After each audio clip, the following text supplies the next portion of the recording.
Yo era un chico ocupado. Hace aproximadamente una década acababa de terminar la universidad y luchaba por abrirme camino en la Facultad de Medicina. La Facultad de Medicina era rigurosa en sí misma, pero sobre todo tenía problemas para aliviar mi ansiedad por la creciente deuda de los préstamos universitarios. Aunque ya apenas era capaz de descubrir breves momentos de tiempo libre, mi instinto me inquietaba continuamente por abordar el pago de estos préstamos. Me carcomían por dentro. El poco tiempo que recibía para dormir me lo pasaba despierto ansioso por los préstamos. Mis fines de semana los consumía por completo la planificación de mis préstamos. E incluso mis descansos se llenaban de esta preocupación inquebrantable. Pronto me di cuenta a regañadientes que no tenía otra opción. Iba a tener que buscarme un trabajo. No quería llegar a esto. La facultad de medicina ya era suficiente, pero a estas alturas era prácticamente inevitable. Además, me había dado cuenta de que había perdido horas de sueño y tiempo libre, así que, ¿por qué no utilizarlo de forma más productiva? Podría ganar más dinero y, con el tiempo, ayudarme a pagar mis deudas. Parecía una gran idea, pero no lo era. Me puse a buscar trabajo. En realidad, me quedé corto. Todo lo que hice fue buscar trabajo. Durante este periodo, mis notas empezaron a bajar. Mi atención en clase se fue desvaneciendo poco a poco y me costaba mantener los ojos abiertos durante todo el día. La búsqueda de empleo pronto me había robado la ética del trabajo y la pasión en medio de la ocupación de mi vida. Me costaba mucho encontrar un solo trabajo que fuera a la vez deseable para mí y que encajara en mi horario. No podía trabajar en un restaurante de comida rápida porque el ambiente me parecía demasiado agitado. Cuidar niños parecía pan comido, pero los horarios eran demasiado impredecibles para gestionarlos y ser socorrista no funcionaba porque requería una licencia completa. Estaba teniendo tanto caos para centrarme y mantenerme a flote en la vida como para encontrar un trabajo. Pasaron las semanas mientras mi vida de desempleado se volvía cada vez más descontrolada. Estaba a punto de abandonar los estudios, ya que había dejado que la ansiedad se colara en mi vida con facilidad. Estuve a punto de hacerlo, pero algo lo cambió todo. Recuerdo que estaba en un autobús cuando vi aquella chaqueta inolvidable. Irónicamente, estaba buscando trabajo como conductor de autobús. En medio de esa búsqueda, la chaqueta consiguió destacar entre la multitud de pasajeros. Yacía en un asiento desocupado, sin nadie que pareciera ser su dueño. Sola en el asiento, expresaba su vibrante brillo rojo y había mostrado su intricado diseño consciente en algunas abstracciones arremolinadas dentro del choque de algunas líneas negras cosidas. Parecía más un cortavientos que otra cosa. Su tela era fina cuando cambié de asiento para sentir la textura. El cuello se había extendido alto alrededor de quienquiera que fuera el cuello del usuario y parecía tener bolsillos en todas las zonas posibles. Era una chaqueta extraña, por no decir otra cosa, pero estoy seguro de que a estas alturas te estarás preguntando su significado. Al sostenerla en la mano, sentí la noción de algún diseño en su espalda. Al dar de la vuelta, me encontré con 3 grandes letras amarillas de neón que decían DCW. Desviando la mirada, debajo estaba escrito en letra pequeña Detroit City Watch, la guardia nocturna de Detroit. Me senté a pensar en la posibilidad de aceptar este trabajo. Era de noche, por lo que no afectaría a mis horas de trabajo, y parecía bastante sencillo. Después de pensar durante horas, no pude encontrar ningún inconveniente. Casi me pareció como si alguien o algo hubiera colocado esa chaqueta ahí a propósito. Es decir, llegó en el momento justo. Localicé la zona más cercana y solicité trabajo. El hombre del mostrador me dio unos papeles para rellenar y luego me hizo un par de preguntas. Parecía más sencillo que cualquier otro trabajo que hubiera solicitado. El hombre habló conmigo un rato, pero en lugar de una entrevista, nos limitamos a discutir el nivel de juego de los Pistons y de los Tigers. los equipos deportivos locales.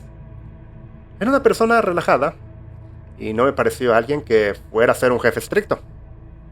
Rápidamente cortó nuestra charla juguetona y me dirigió una mirada grave.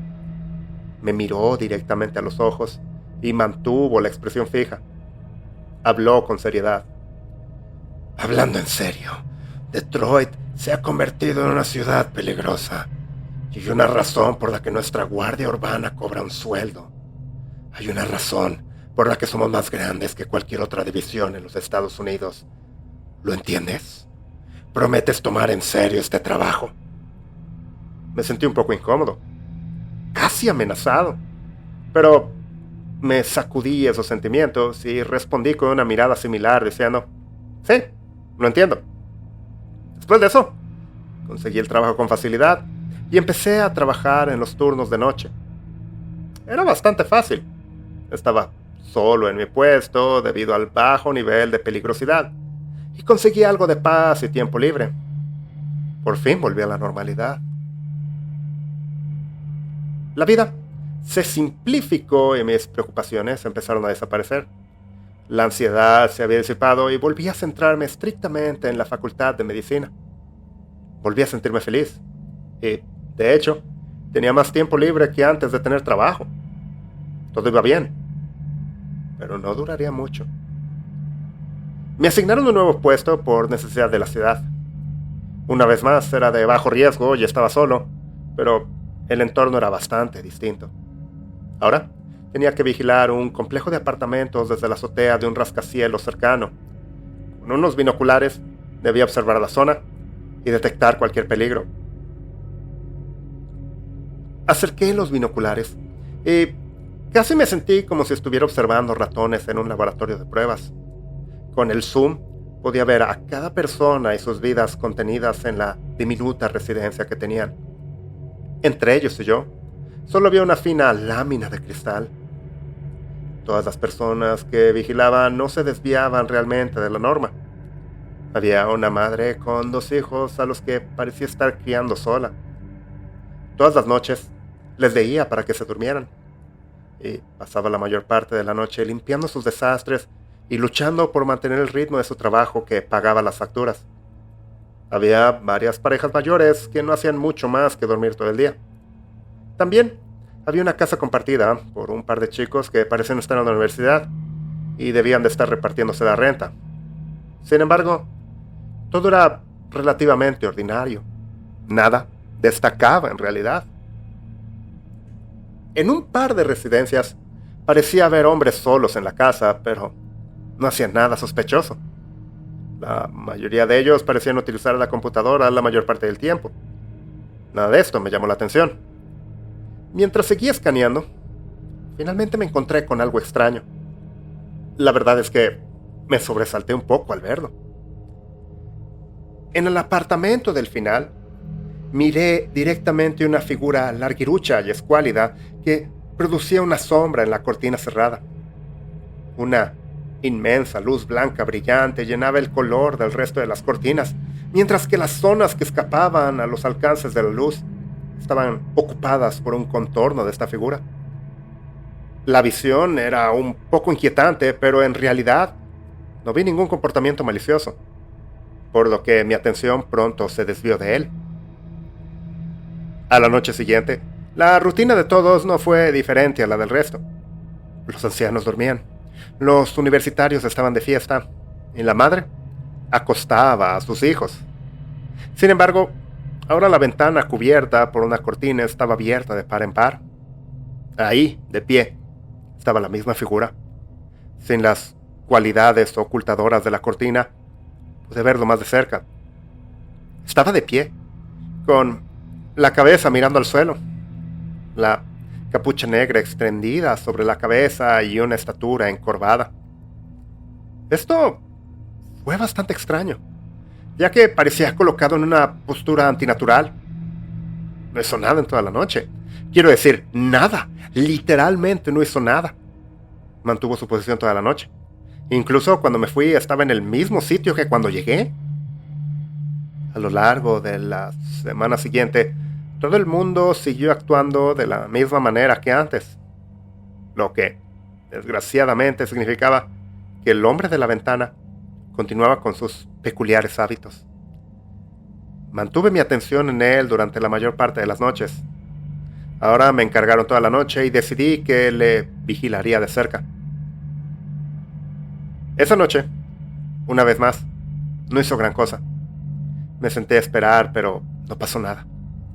Entonces decidí echar un vistazo rápido a las otras casas. Al parecer, una pareja de ancianos se había mudado. Luego, me di cuenta de que otra también se había ido. Me pareció un poco extraño que ambos se mudaran en una semana.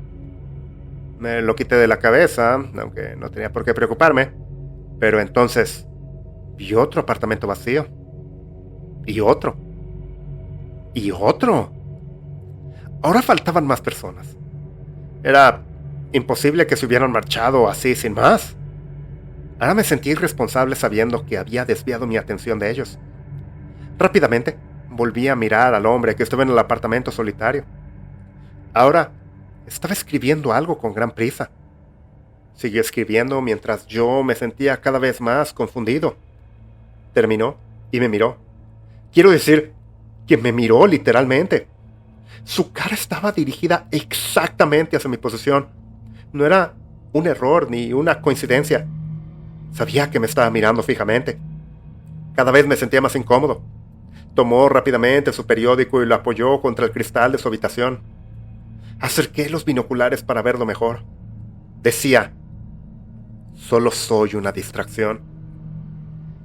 ¿Qué diablos podía significar eso?, pensé. Entonces, estiró perezosamente el brazo y levantó el dedo índice señalando. Seguí la dirección que señalaba y vi la habitación de los niños durmiendo con su madre. ¿Qué estaba haciendo? La verdad es que no lo sabía. Seguí observando la habitación mientras me daba cuenta de algo. No había ninguna sombra en la habitación. Lo que interpreté como una era en realidad un hombre, ya que lo vi moverse. Había una cara desconocida en su casa. Me asusté un poco al ver que mis ojos me engañaban. La figura iba acompañada de un hacha larga y afilada. Extendió los brazos, los levantó por encima de su cabeza y agarró el arma firmemente con ambas manos. Luego, sin vacilar, la soltó con fuerza sobre la madre. La herramienta estaba ahora incrustada en su columna vertebral mientras ella se despertaba agonizante. Empezó a gritar y a chillar, pero pronto se interrumpió. El hombre del hacha siguió golpeándola. Cada golpe causaba más daño que el anterior. La punta de la navaja le atravesó la espalda y vi cómo la sangre se esparcía por el aire. Sus miembros recibieron la fuerza cortante del hacha. Los niños, que ya se habían despertado, guardaron silencio, casi como en estado de shock. Él seguía con su paso firme. El tejido se había desprendido por completo de su cuerpo en algunas zonas. De sus heridas salían tendones deshilachados, los músculos estallaban y las articulaciones se desgarraban. Sus huesos estaban al aire libre. El hombre alargó la mano y empezó a tirar de la columna vertebral con una fuerza desgarradora. Finalmente se rompió y levantó los huesos manchados de sangre. El cuerpo estaba cubierto de laceraciones que dejaban al descubierto el blanco de sus huesos y goteaban plasma. Llamé a la policía en un instante. Estaban en camino, pero también el hombre del hacha. No había terminado. Levantó los brazos y soltó su hachazo una vez más sobre los dos niños más pequeños. No pudieron hacer mucho, tan indefensos como estaban. Gritaron pidiendo ayuda, pero nadie les oyó. El conejito de la niña yacía junto a ella en la cama y ahora estaba teñido de rojo por su expulsión. El grueso metal del filo atravesó el cráneo de la niña con sus golpes. Les cortó las extremidades en dos. Y era demasiado tarde para cualquier rescate. Llenó bolsas de basura con restos, tejidos desgarrados y huesos empapados de sangre que recogió. No podía creer lo que acababa de ver. Casi estaba en estado de shock. Dio la espalda y se marchó. La policía nunca atrapó al hombre, y la persona que sirvió de distracción, al parecer estaba en un apartamento que llevaba años desocupado. Estaba vacante, por supuesto, desde que un asesinato con hacha que había ocurrido. Fue un asesinato del residente anterior que se parecía inquietantemente al hombre que había visto en el cristal. El caso fue rápidamente desestimado y se encontraron pocas pruebas en alguna parte. Algo que no tenía importancia para los demás. Algo que solo yo sé es que cuando aquel asesino salió del apartamento, llevaba una chaqueta roja, en la cual se leía DCW, Detroit City Watch, la Guardia Nocturna Ciudadana de Detroit. Más tarde me enteré de que nuestro departamento ni siquiera distribuye chaquetas, mucho menos las fabrica.